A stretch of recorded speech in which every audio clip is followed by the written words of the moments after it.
There's an island between England and Ireland. It's not part of the UK. It prints its own money, speaks a dying language, and races 200 miles per hour motorcycles through its towns. What even is the Isle of Man?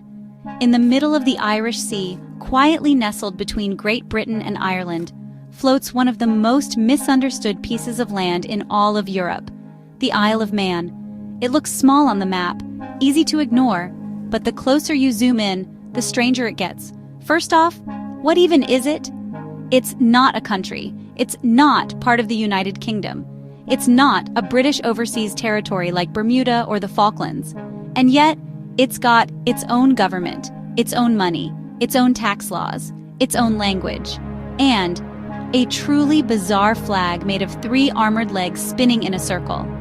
Oh, and if you hold a British passport, there's a good chance you've never even learned what the Isle of Man is, even though the King of England technically rules over it. This is a place that exists in a weird legal gray zone. 1 foot in the UK, 1 foot in total independence, and a 3rd leg spinning in the wind, apparently.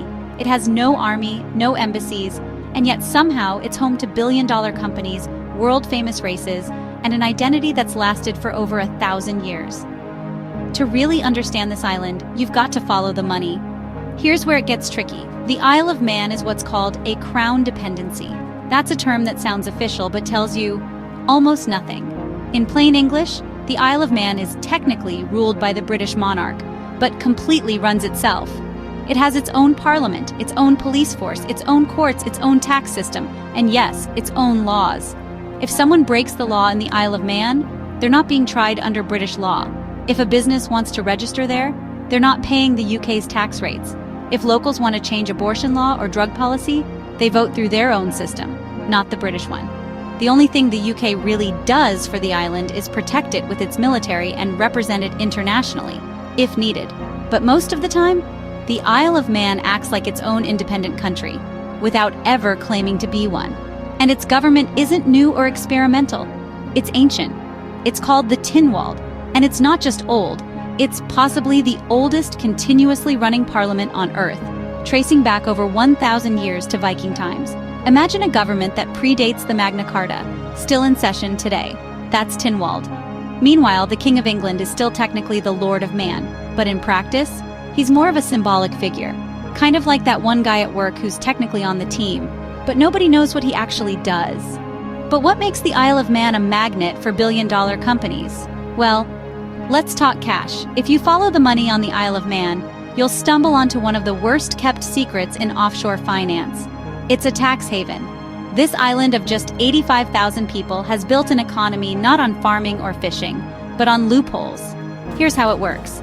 0% corporate tax, 0% capital gains tax, 0% inheritance tax, no wealth tax, no stamp duty, and relatively lax financial regulations. To put it bluntly, if you're rich and looking to park your money somewhere safe, hidden, and low tax, the Isle of Man starts to look very appealing. That's why it's become a hub for online gambling, crypto companies, private jet registries, and even yacht owners. Even major poker sites like Full Tilt and PokerStars set up shop here in the 2000s, helping spark the global online poker boom. In fact, some companies that look like they're British are actually Manx on paper. They funnel profits through Manx accounts to avoid UK taxes, legally. The result? An economy worth about $8 billion, roughly the same as Montenegro. But here's the kicker.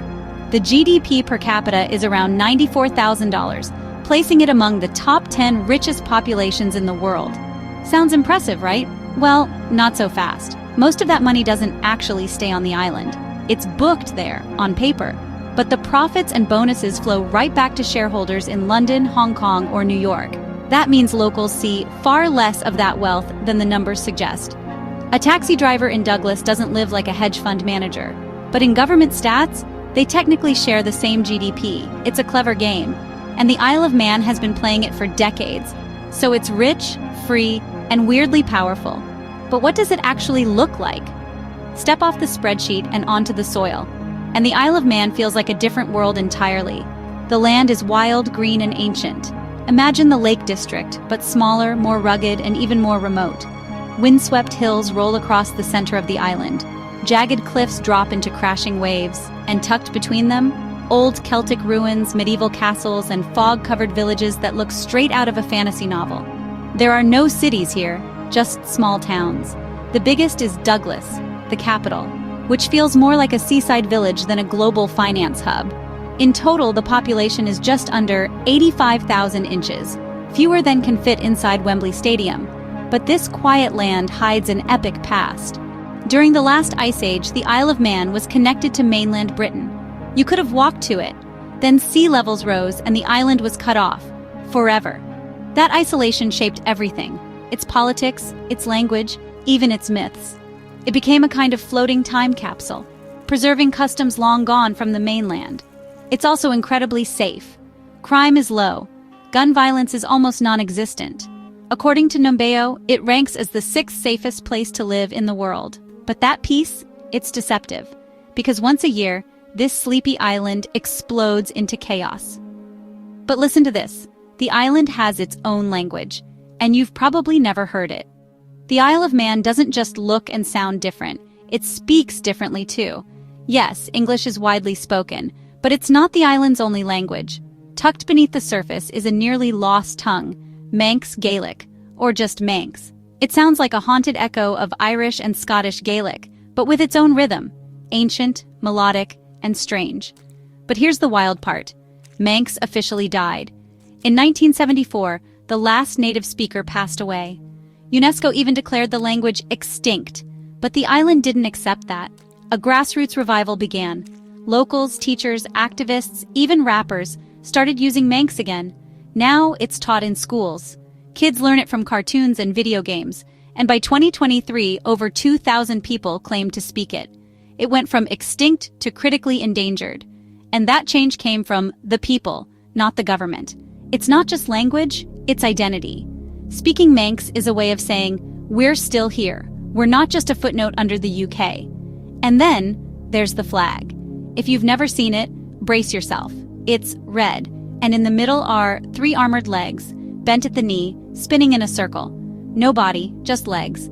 It's called the Triskelion, and it's one of the strangest national symbols in existence. Where did it come from? No one knows for sure.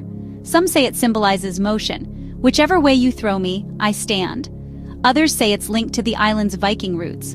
And weirdly, Sicily has a similar flag, but with a Medusa head in the middle instead. Let's just say, don't mix those up. Now let's talk danger, because this quiet island is home to one of the world's deadliest races. Every spring, this peaceful island becomes a thunderous war zone. The event? The Isle of Man TT, the tourist trophy race. But don't let the name fool you. This isn't some casual motorcycle meetup. This is the most dangerous motorsport in the world. Riders tear through narrow streets, past stone walls, pubs, mailboxes, and houses, at speeds over 200 miles per hour. There are no runoff zones, no gravel traps, no modern safety barriers. It's just man, machine, and 37 miles of pure adrenaline. It's the ultimate test of skill and nerve, and it's also a death gauntlet. Since the TT began in 1907, it's claimed the lives of over 270 riders. That's more than the entire F1 death toll, combined. Some years, multiple riders die in a single week, and yet they keep coming. Why? For many riders, it's not just a race, it's a pilgrimage, a chance to prove themselves on the most legendary street circuit on Earth. The locals? They're split. Some see it as a vital tradition, a symbol of island bravery. Others see it as a reckless holdover from another era. But here's the paradox. Despite the TT's danger, the Isle of Man is one of the safest places to live on Earth. There's virtually no violent crime. Gun laws are strict, and the community is tight-knit, where most people still know their neighbors. It's a place where people leave their doors unlocked. Except for 1 week a year, when the roar of engines drowns out everything.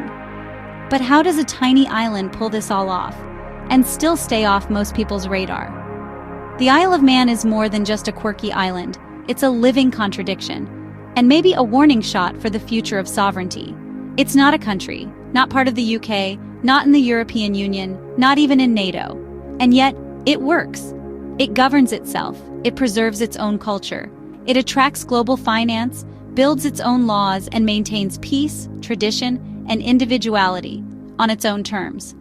In a world obsessed with big powers and global alliances, This small island quietly sidesteps all of it. It's also a reminder of how many strange, forgotten political structures still exist today. Shadows of old empires, Viking kingdoms, and ancient borders that never quite faded. The Isle of Man forces you to ask, what is a country really? Who gets to decide where borders begin and end?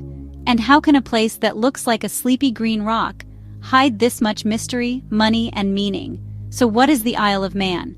It's not just an island, it's a political puzzle, a tax loophole, a linguistic time capsule, and a daredevil's paradise, all rolled into one. It doesn't quite fit anywhere, and that's exactly what makes it matter. Want more weird corners of the map explained like this? Hit subscribe and comment the strangest place you've ever heard of. We might cover it next. Thanks for watching.